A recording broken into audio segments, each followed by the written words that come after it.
because we have a lot of things to cover in this class-based thing, and I want to cover it so that I can start with the hook-based tomorrow.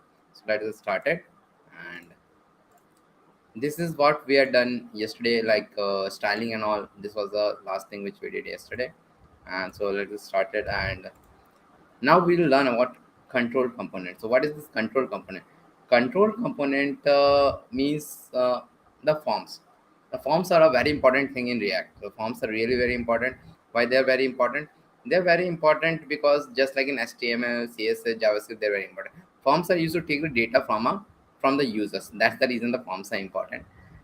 Because that's one of the main thing, but which a web app does. What differentiates from a website, a web app like a Facebook or all, you have to log in, you have to register first, then you enter your field. So that field have to go to the backend. Then you log in, that field have to go to the backend. Then you do a post, that field have to go to backend. So all these things are actually forms. So forms are very important in web apps. So let's get started. But React, the forms are a bit different. So let us understand what different they are.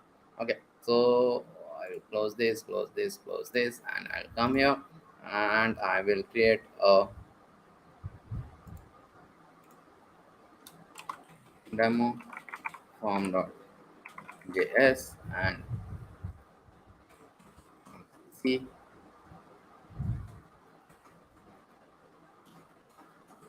for default demo form.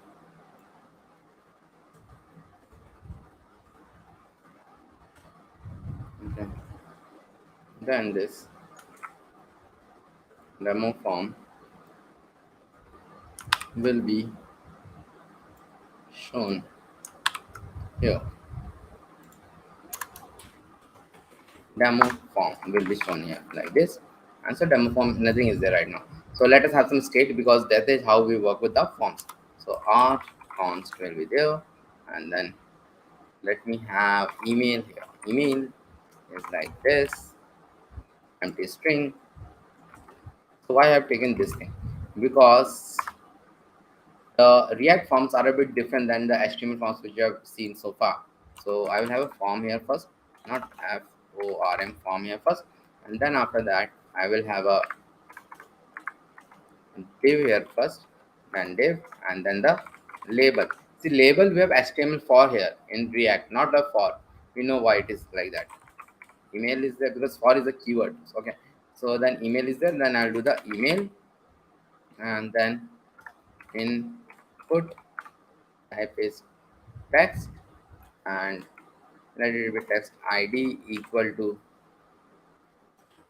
email. And here we don't have a name thing.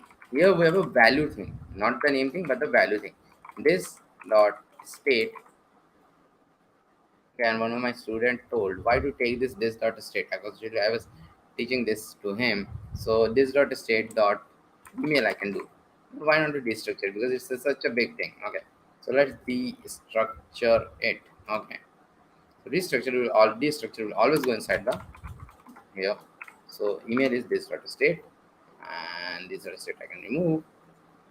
Okay, and like this I'll do. Okay, so if I do this and save it, say this email, this is come, and now I will save it, and now I will try to type something here, but I will not be able to type anything here. I'm pressing the keys in my mechanical keyboard, but I'm not able to type anything.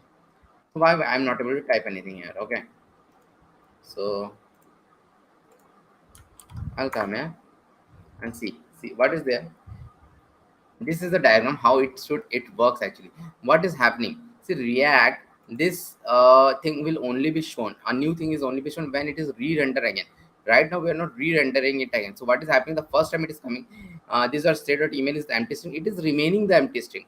So how to change this thing? We have an on change handler, we need to have an on change handler, and then the on change handler will call some change email handler, and then it will take the event, and it will make the email equal to event.target.value, and it will come back with the value. Let us see this through an example. It is much better to show it through an example.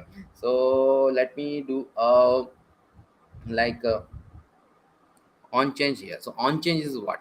On change for every time the user types something in the email. So on change equal to this dot handle email change. This dot handle email change will be there.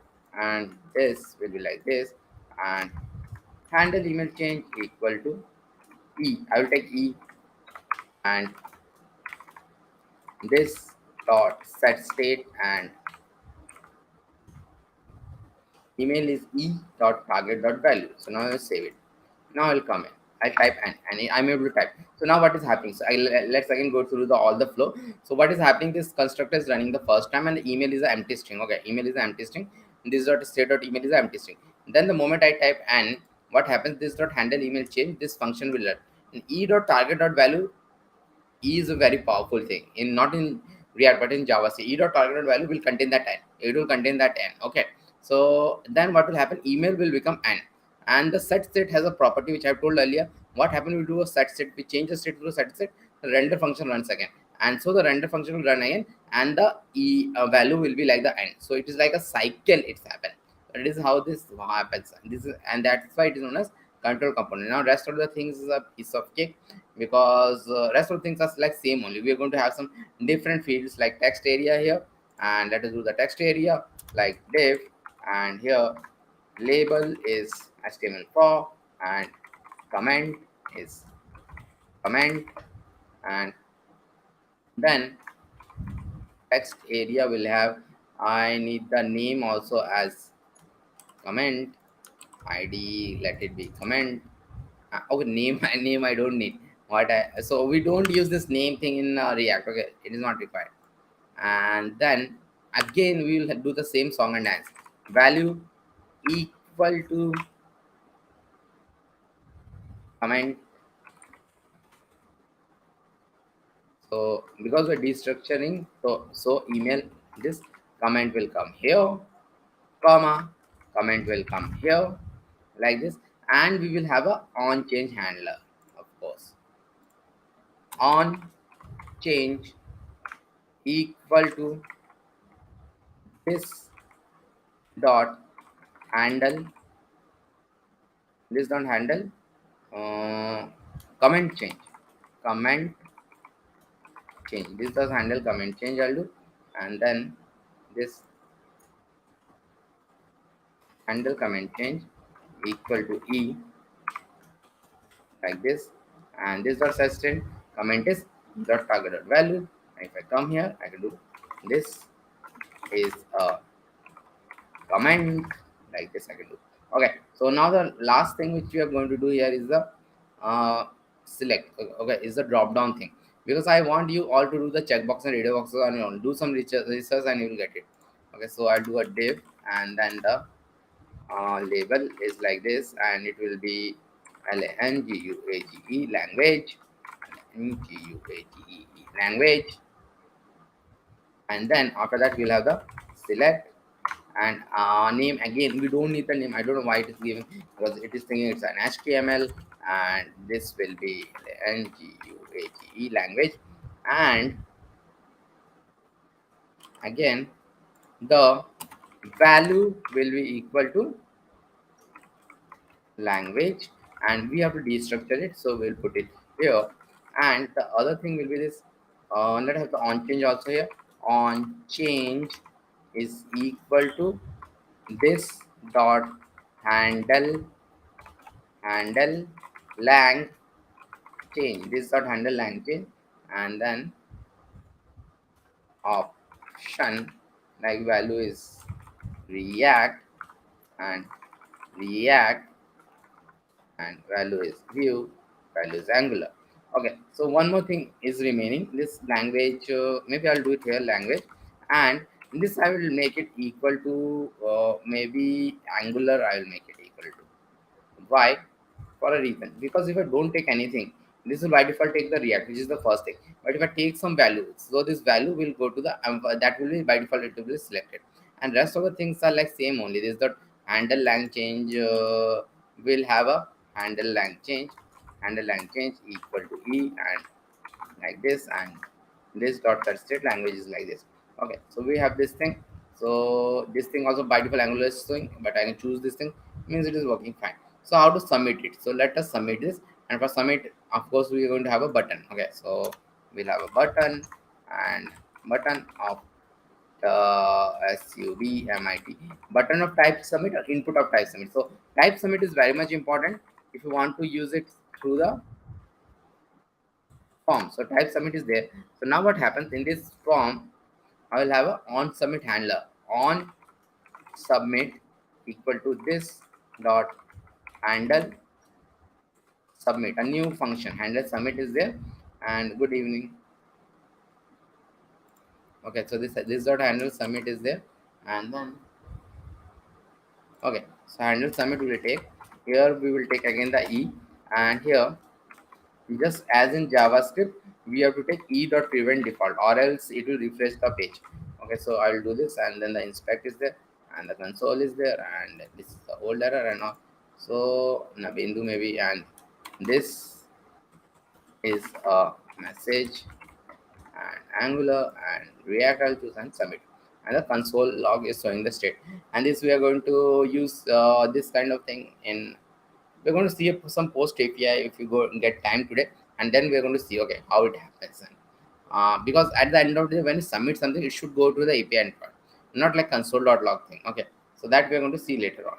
Okay, so we're done here. Now we are going to see a very important thing in React, which is the lifecycle methods. These lifecycle methods are one which make the class-based component the class-based component, and then after that what happens is lifecycle methods are used in are there in hooks also, which we are going to do tomorrow. Definitely we're going to do it tomorrow. So let us now come here and do the I should have it open, Google Slides, and this. Okay, so let me do the slide. So a bit of theoretical will be there, and then the practical. And we're going to revisit this lifecycle method again in hooks and see a more practical example. Right now, I want to see the flow. We want to see the flow. What is the flow? Okay, see what happens in a React application. The flow means when a class-based component is been loaded, the flow happens means flows goes from one place to another. So that is what is known as lifecycle method. The flow, how the flow goes. So there are two life cycle phases main. Unmounting is also there, which we are going to do, and other handling is a very old kind of thing which we don't use nowadays that much. So mounting is there when an instant of a component is created and inserted into the DOM. So what does that mean? Means we are going to see this thing that mounting happens when the user doesn't do any interaction with the React application, and it is like the state is not being changed, because the updating happens when the component is rendered as a result of the change to either its props or state, change to either its props or state. Okay, so it happens at that time. Okay, so that is there. So now let us go ahead, and mounting has some things, some state, and updating has some of them. Unmounting we're going to see when we're going to see hooks. Okay, so then the mounting lifecycle method, constructor and render, we know these two things. Then there is something like static get derived state from props and component did not. So it's run in this order. Constructor will run first, then static get derived state from props, then render, then component did not. Okay. So let us understand a bit about all of the constructor. It's a special function which has been called whenever new component is been created. Okay. And constructor we know from ES6 times. Okay. And the constructor is there in almost all programming languages which have the classes concept. And the constructor is the perfect for initializing state and binding event handlers. We see both of these things, that we initialize the state and bind event handler, like that this dot state dot bind, that this dot function dot bind. We do this thing. Don't do HTTP request from constructor. Yeah, you should not do. There is another method to do that. Need to call a special function called super props. We have this super props. This is required to have access to the this dot props in our component. Okay, if you want I can share this slide. I will share this slide, no issues in that. Okay, so I will put that in the description. Okay, need to call a special function called function super props. This is required to have access to the this dot props in our component. Super props is required to have this dot access to this dot props in our component. Okay, and can set state directly with this dot state only in constructor. Rest of the places we do with this dot set state. Now get derived state for props. It's a really used lifecycle method. Actually, in my 7 years of using React, I have never used it. And what React people have just kept it in the class-based component. Now everybody knows that React is moving to a hook-based component. There they don't have this get derived state from props. Okay, so that's why we are also not going to learn much about it. Render is a very important thing. It's the only required method. We have seen in the earlier cases that even if you can omit the constructor, but render is required because render is the thing which shows the JSX, like it shows the thing. So again, it shows the props and state and all. Children access method are also executed after render and all. The most important method which we have not seen yet is the component did mount, and we actually do HTTP request from the HTTP request means calling to the API endpoint. We do it from here. This method will be called only once. It's been invoked after the components and its children are been rendered in the DOM. Perfect place to interact with the DOM or do HTTP request. And what is this actually? So let us see an example. And what is a component demand exactly? If you remember, means in the JavaScript, I always teach that JavaScript file, you always put it before the body ends. Why you do it like that? Because you want the JavaScript to start once the DOM is been loaded. Means on once all the website has been loaded, then the JavaScript to be loaded. So component demand is also something similar to that. Means we need the interactions only after the DOM is been loaded. So that's why component demand by default, what it happens, it runs after the DOM has been loaded. You're going to see that thing after the actually the DOM has been loaded means after the render method it will run, as simple as that. So let us do a very easy example for that lifecycle methods. And here we are going to come here and do actually two component. One is a parent. Where is the parent? Here in this component, I'll have this parent life cycle.js and RCC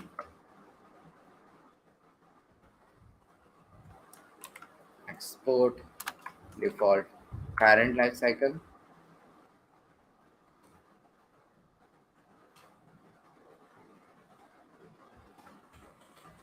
constructor name is parent lifecycle. So we'll have a lot of console.logs because I want to show the way it moves. Okay, I want to show the way it moves. And so the first console.log we'll have here console.log like parent lifecycle constructor. Then we'll have the method known as static get derived state from process. It takes props and state, and it have two things like console parent lifecycle and this return because we're doing the console. And then we'll have a component did mount like this. Component did mount we're going to have, and here also we'll have this thing like this. And then in this render we are going to have a console.log of this parent lifecycle render. So we have this all this render and all. So we'll come back here and demo form. I'm going to again comment it out and demo form. I'll comment it out and I will have a parent lifecycle like this. Save it. Come back here. Okay, one more thing I want to do here. I want to have it in H1 and not this parent lifecycle. I have a state variable. I want to show that a state variable. That is the same thing, but we'll see that we can change. We'll change it also soon.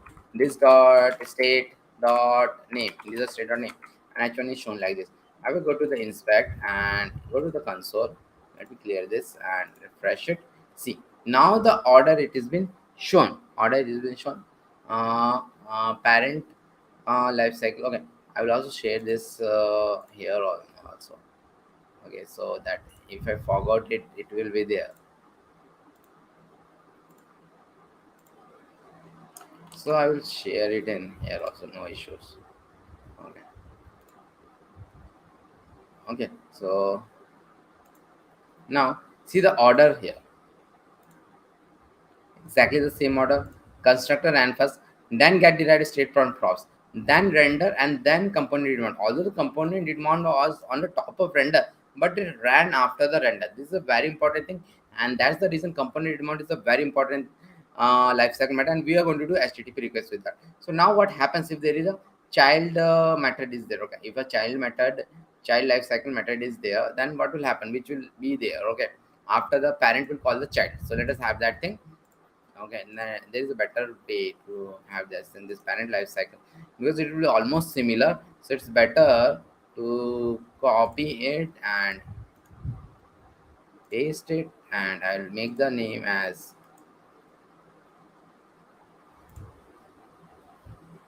CHILD life child life cycle. Okay,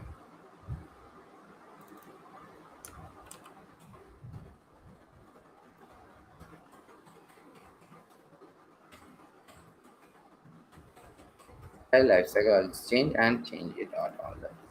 Again, the same kind of thing, only the everything is there. Here is the child life cycle is there. Now we are going to call this child life cycle method from here. So I have to have a fragment here now, so I'll move it here, and then I will have a child life cycle. Go here, import child life cycle like this, save it. So let me once refresh it, then we'll show. So see now how it works. Parent constructor get derived straight from parent render. Then it goes to the child constructor get derived from constructor render. Child lifecycle method component did mount it runs. At the end, the parent component did mount is ran. Okay, so that's one of very important takeaway from here is that we should always do the API call at the parent lifecycle component did mount, because all the highest one, because it's get loaded once all the DOM is been loaded and all. Okay, so this is how it is done. So that is for these two things. Now we will come to the next part, means what are this updating lifecycle method, and we're going to see updating lifecycle method will happen. Suppose there is a button or a text or a input box and all, and you interact with it, so the state get changed. The moment a state get changed, this lifecycle method runs, and this lifecycle methods are different than the mounting phase method. See, you'll see this method. Okay, static data state from props is same. You'll see there literally no constructor and component did mount. And one more thing I want to tell, these two methods, these three methods actually are they're very old method, and we never use them. Static data set from a should component update, get a snapshot before update. Here the most important method are is render and component did update. Render we know what it is. Component did update is the equivalent of component did mount. We're going to see that. Okay. So updating lifecycle methods that derived state from we know what is this. Should come. I have told it was used for performance optimization, but now there are much better way which we are going to see in hooks. Then there is render. We know what is render. This we don't use. And component data update is called after the render is finished in the re-render cycle.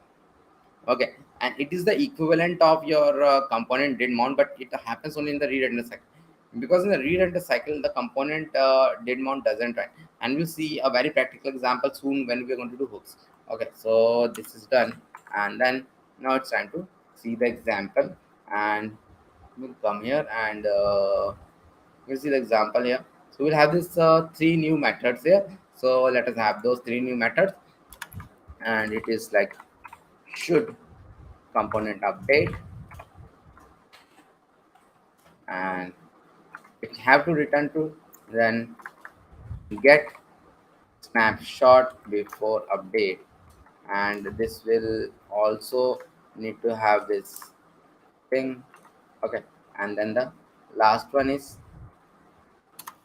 component did update, and did update is there like this, and it will have a console. Okay, so and now what I'm going to do, I'm going to, because we're going to have this at the same time, so I'm going to have it here also, and then control F. Well, parent lifecycle and child lifecycle, three things are changed, but this method doesn't runs like this. Unless you change the state, this method won't run. So how to change the state? For that reason also only we have this dot state like this empty and whatever you can say. Okay, so after this we are going to have a, not here. Okay, not here in the parent. I was seeing where is that. Okay, I will have a button here which will just change the state. So this method will be triggered. Okay, so change, this method will be run. Change the state is like this, and on click is equal to like this, and this dot set state name is the the web dev.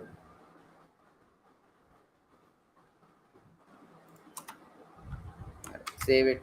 So change it is there. So see, now I will refresh it first, and these are the methods of the mounting lifecycle phase. Okay, now I'll clear it, change it. See, these are the methods of the updating lifecycle methods. Updating one, here we have this get derived state from props, should component update, render. But the main thing is that at the end, this component data update of child is running, and then the parent is running. So this is the main thing. And as I've told, we are going to revisit this again. So this is all about life cycle methods. Now we'll go ahead and we'll look into a very important topic of refs or references. Okay, so references, we're going to see what are references. Actually, for that also, we are okay. I'll come here and do a refs demo.js, and again rct this, and export default and refs demo. I'm going to do it like this, and I put it in the app.js. I'll go and do a refs demo. Okay, so what are these refs and all? So refs are also sometimes React people say that it's an anti-pattern. You should avoid it, using it. You should use it only when it is required. But I've seen a lot of people used it, because what happens in React, this demo form you're seeing, there is a not difficult but a complicated type of thing is there, that you have to change the state. The state is there, then on change is there. It will it will come here, then the re-render will happen and it will be shown here. So sometimes this re-rendering is also not cost. It also not it is also not optimized. It like re-render happens a lot of time. It will do performance degradations also in bigger project. But then also React people say don't use refs, because refs are something which give you access to the DOM, and React differs from the vanilla JavaScript project in that when the vanilla JavaScript we have access to the DOM, like document.query selector, document.getElement.id, all those things, and we have some other cool things also in the DOM. So React says that you should not use refs. You should use refs only when it is the last option. But I've seen people replacing whole of this form through reps, and you can do that. And reps actually gives you direct access to input boxes and anything. So it is more like a JavaScript programming. So we'll see that, and that is a concept opposite to this dot state. And but sometime it is very much required. We're going to see one example now. Maybe later on also we're going to see one example, a practical example. At some time place it is required. Actually, when React was getting popular in 2015, there was a lot of jQuery libraries, and there was a very less ReactJS npm packages. At that time, refs were used a lot, because a lot of jQuery libraries you cannot use directly in React. You have to come through refs, because jQuery is like your vanilla JavaScript only. It get access to the DOM. So that is there. Let us enough of this talk. Refs is actually a very easy concept. Let us do that. So for that refs, what actually I'm going to convert like this demo form. Okay, let me make it a bit big. This demo form only, we are going to have something like this demo form, not everything. Maybe the email and the comment we are going to have. Okay, so for that, what happens in this refs, first thing is that our const doesn't have any state concept, in the constructor. Okay, so first thing I will only show these two things. Okay, so this dot email ref. So this dot email ref is actually, you can take anything, like this dot email ref is the name, but this spelling is wrong. So this dot email ref, uh, like instead of var we take the this keyword. Instead of var we take the this, because this is accessible all throughout everything. And react dot ref is the creator, is the one which creates the ref. So we will do this for the next one also, which is this comment. So let me make it a bit bigger. Okay, we'll do for this dot comment ref equal to react.create. Okay, so that is done. Now, as I was told, we are going to do something like this only. My key, in fact, I'm going to copy this all, and this form has been made. And inside this, uh, okay, why not have this whole thing? As I've told, we don't need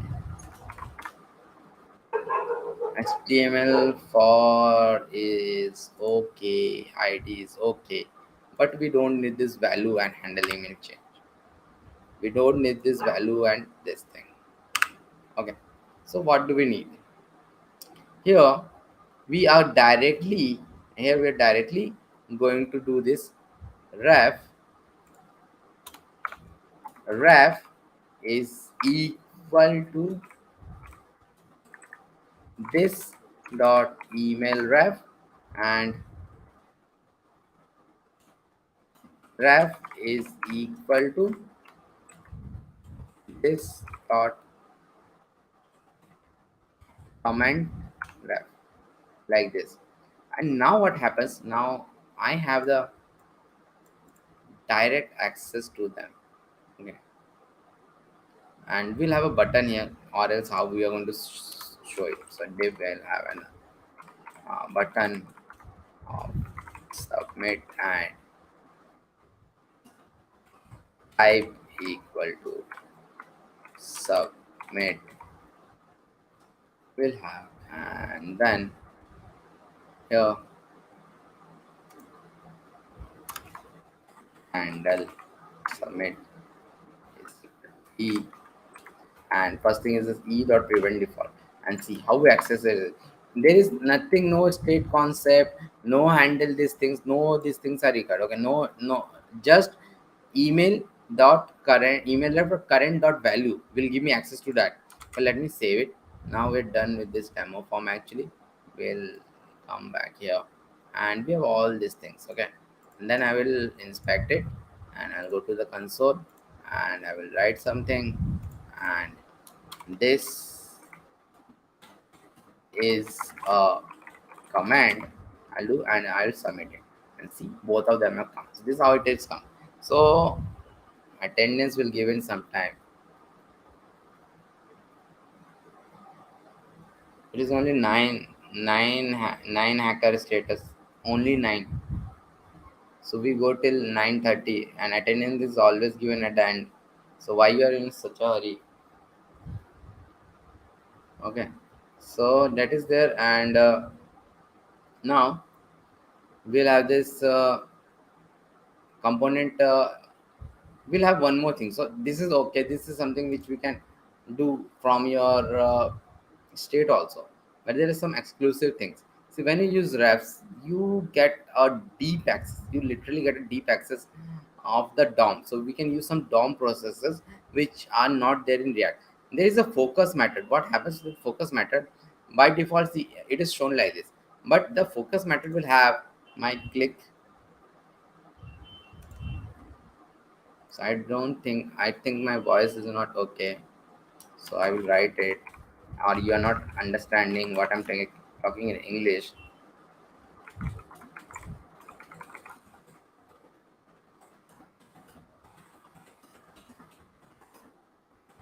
Attendance as always will be given at the end.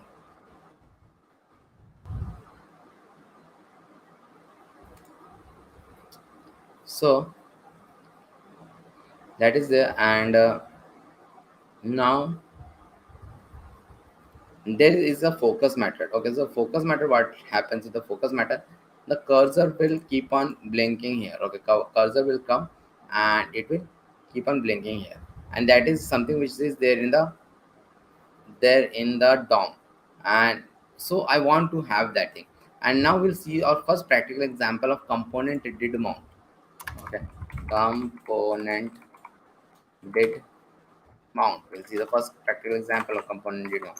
See what happens, as I told, component did mount always run after the this whole thing is rendered. So we need to have this thing in the component did mount only. What I'm going to do now, this dot email ref dot current dot focus. Okay, see now it is here.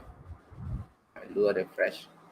See, this cursor is blinking. Even if I do a refresh, by default, this cursor will blink. So this is a very good thing to have because the it's a very good user experience. They don't have to click it manually. So one of their step is saved. Okay.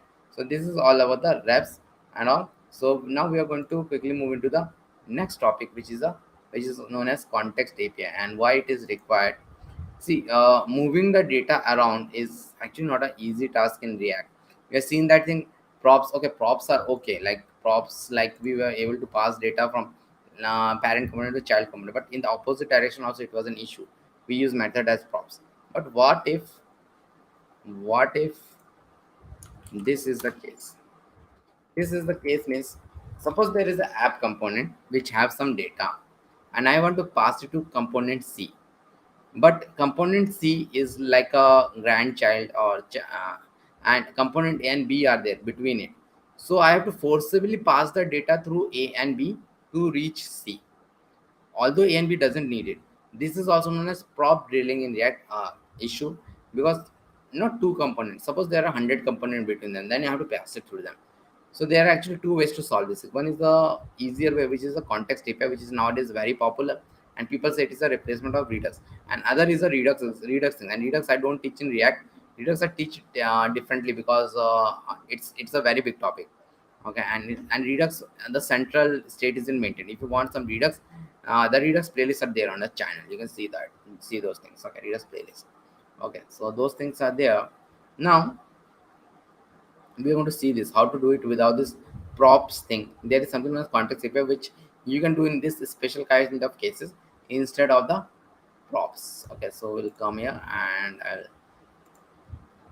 go here and apps demo, apps demo, save it. Now the the first thing which we are going to have is a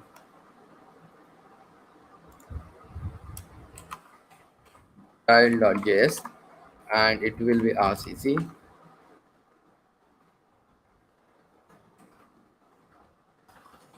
for default child, and this is there for default child. Then after that we'll have a parent.js, RCC parent, and export default parent,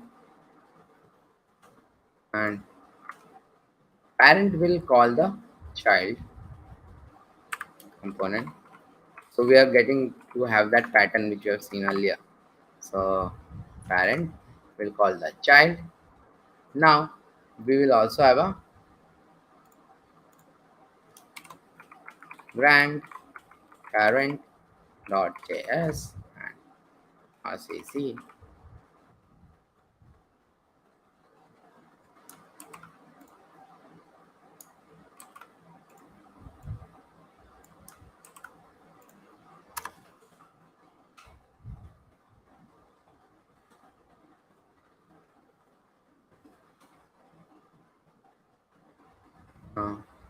This grandparent will call the parent. So this grandparent will call the parent like this, and now our grandparent will be called from the app.js. Grandparent will be called from the app.js, and the child will be shown. So suppose I want to pass some data from this app.js to the child component, and if I go it the props way, I have to pass that data through grandparent parent, but I would directly want to pass it to the child. So here the context API comes into play. So how the context API will do? So for that we need to have an inbuilt thing of context.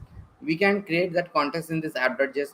Actually in hooks we are going to revisit this, and there we are going to create a context in app.js, but we can create a different file also. So right now we are going to create a different file. So in this component I'll come and do user context.js and import react from react const user context equal to react.create context const user provider equal to. Okay, so the thing is that context concept is like that. There will be a provider and there will be a consumer. From the wherever we want to send the data, it will be sent from the provider, and wherever we want to consume the data, it will consume at the consumer. Okay, so that is like that. So we'll go here, and in this grandparent, we'll have this user provider, and actually we will wrap the grandparent in this, and then I'll pass some data here. Here we're passing the name here. Name can be anything, but here there is a keyword which is known as a value. Value is a keyword, but again I can pass any data. I'll pass my name. Okay, I'll pass my name. Any data, I'll pass my name. Okay, what is there? Save it. Okay, it will be like it will be saved. Now the provider is done like this. I hope it is done. Imported where? Okay. Now we have to use it. Actually, there are two ways to use this. Two ways to use the context API. This is Nabindu. I want to show it here. One way is the render process, which is a bit complicated and the old way. And there is another way. There is another way, which is like the much better way. And you'll see what's the problem with the render props way. So we'll come here in the return. I'll first remove this thing. And here we have to do the user consumer like this. User consumer. Then I have to have a curly brackets, and then I have to have a user. The user can again be anything. Now inside it, I will have this return. Okay, return I will have, and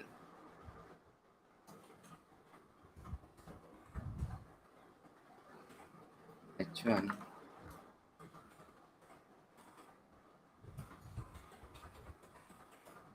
and I can show the user here. So much data, so much thing is required only to get this user. Not easy like a props. Then we'll have a this dot props. No, we have to have this wrapped and have this special type of format known as render props. We'll save it and see this Nabindu is coming. This is not a good way to do it, and the good way to do it is the other way. And for that, what we need to have here, we need to have a export default. We need to do the complete export like the user context we have to do. And here, instead of showing in the child, let me show it in the parent. Suppose that from app I'm sending to the parent by not going through the grandparent. So I will show it here, and then I will do here import user context from user context. And then actually when we are going to see hooks tomorrow, tomorrow, day after tomorrow, this context is a bit it will come in the later part, and we're going to see that there is much better way to do it through hooks. Okay, even better way than this. Okay, static, and anyways we use hook based component only nowadays. Context type equal to user context. This is like we have to take, and then I want to show it here. So anyways I have to do the fragment because this child should go, and like this parent component, and directly we have to use it through another thing like this dot context. This dot context, a lot of keyword is there, but it is quite simple, just like this dot context in comparison to this. So I'll save it, and I'm going to see this thing parent component now when this time. So this is all about context API. Okay. So now we have come to the last topic of the class-based component, and it is the most important topic. It is to do the API call, because that is what the front-end engineers, one of the main job, literally the main job of front-end engineer, to get the API from the back-end engineer and show it in the front end. And there are a lot of APIs endpoints are there, and we have used the one API endpoint earlier, and that API endpoint is your JSON placeholder API endpoints. We have seen this thing. So we're going to see this now. Finally, we're going to see this. We're going to hit this API endpoint and get the data. And that is one of, as I told, that this code which I'm going to show right now, this can get you a job, as simple as that. This is so powerful code, because this is what the front end engineer does. Okay. So, and that was kept for the last. So we are going to use the inbuilt fetch API just like we have used in the JavaScript. Although we can use access also. People use access a lot. Maybe the access thing I'm going to show it in the hooks part. Okay. So for that, first and one more thing, we are going to see this list post is there. Here we hard coded it, and now we are going to see how not to miss hard code it and get the data directly, and we will actually pass to this component that data. So I will have a new component like the post list dot js I'll have, and again this will be rcc.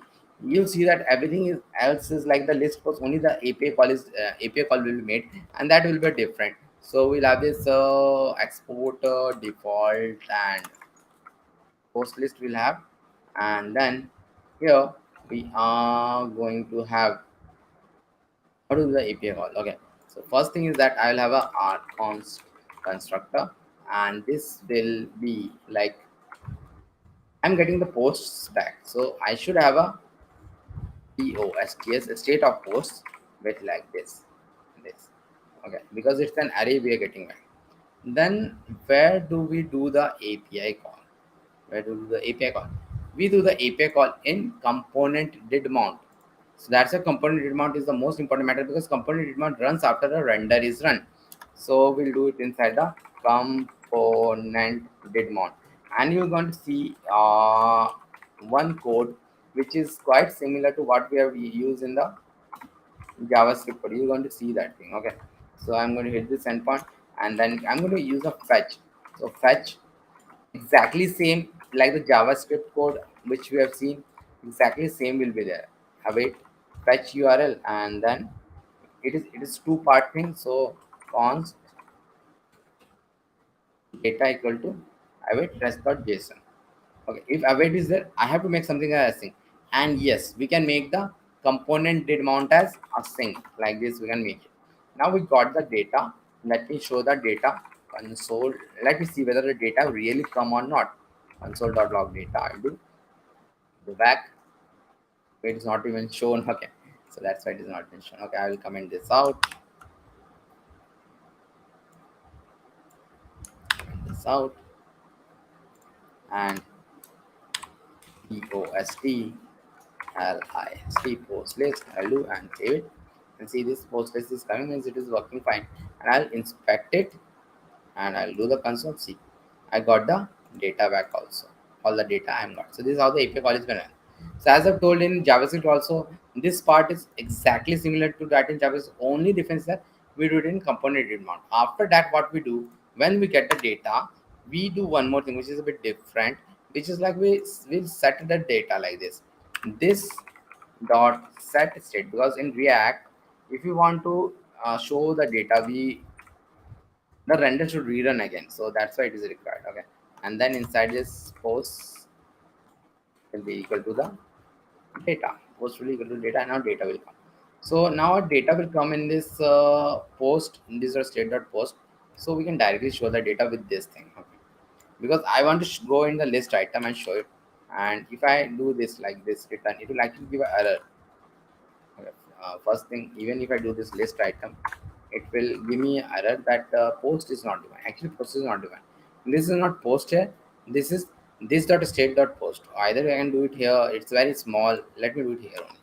This dot state dot post, and then I'm doing the map. And this thing we have seen yesterday. I'm passing it to the list item. So see, this we're hard coded it.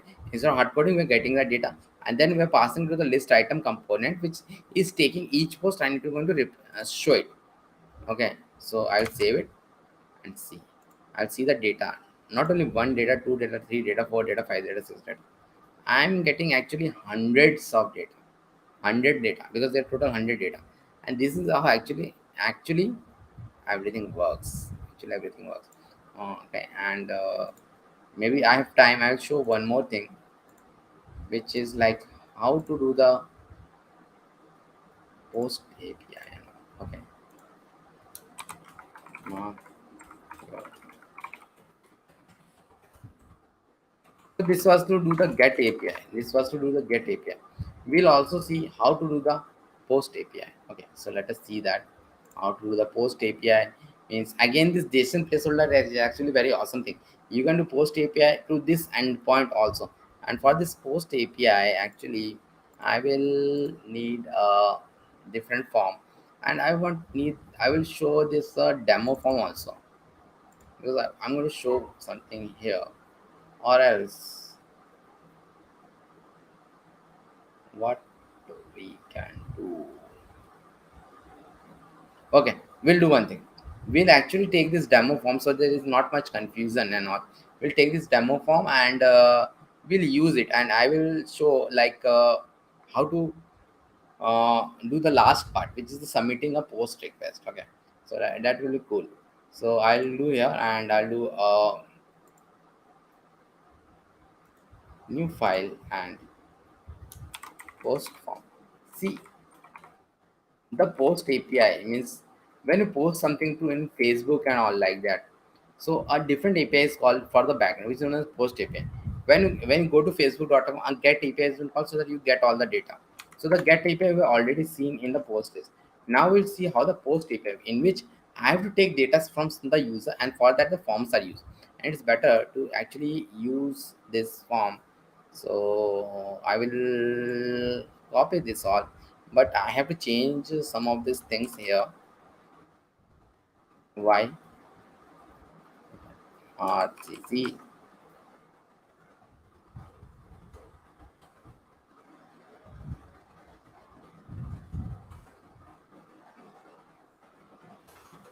for default post from. So what I need to change here, first thing is that, see, if you need to hit this API endpoint, actually I need to have three things in the state. One is this user ID, one is this title, and one is this body. Okay, and this will not be Angular, this will be like this. Okay, so maybe I have to change the name also here. Okay, and let us change. Okay, I will do it later on. User ID, title, and body, and handle, submit, and all is okay. Body,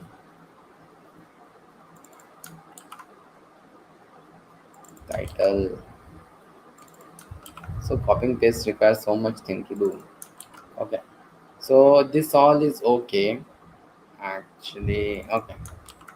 This is user ID, user ID, user ID, and user ID, like this. And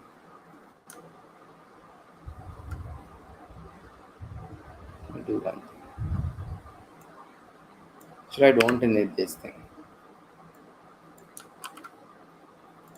Let us have three text boxes only.